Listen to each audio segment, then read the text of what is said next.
poem tonight is called Today and Last Week.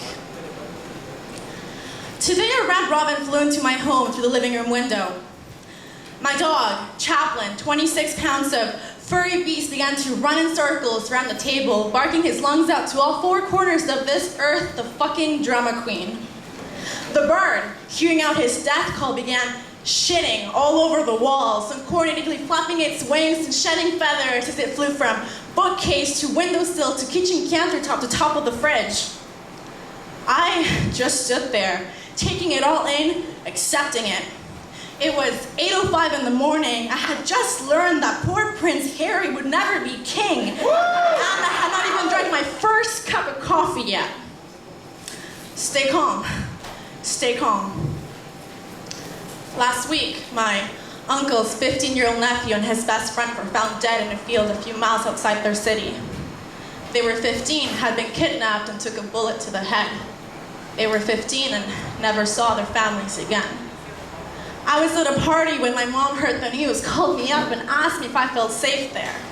She choked up the words and I could hear in her voice a hatred for a world where children don't wake up when they can no longer hug their mothers. Fear is contagious.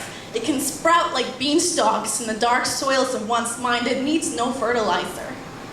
Mom and Dad, and yes, me too, have seen how quick these plants can grow, may have tried to kill them by moving far away, but the roots stay.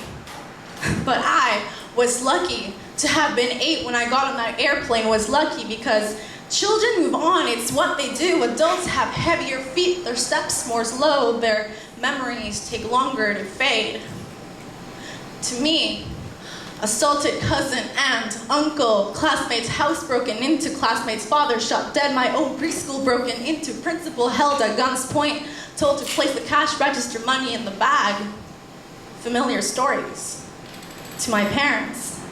The past, I suppose it's no wonder then that they hold me with such strong hands, have learned to stay but a few feet away, and to keep my 5'6" figure in sight while they can. Except sometimes standing at 5'6", one needs more than a few steps of space to move around, to step off the sidewalk, jaywalk across the street, and yes, maybe to talk to a few strangers. But for now, here I stand, taking it all in, accepting it, this murder, this insanity, the fear, and these clipped wings, the red robin shitting over these walls, a crazed dog bear chasing it, wishing it gone, and myself all the while gazing at the open window. 3 separate entities with no way of communication, all housed under the same roof, a little panicked. What are we to do with one another? We chirp, bark, say, and then grow quiet. The bird, now perched on the windowsill, flies out. The dog, my dog, sits. And while I move away, calm stays. Thank you.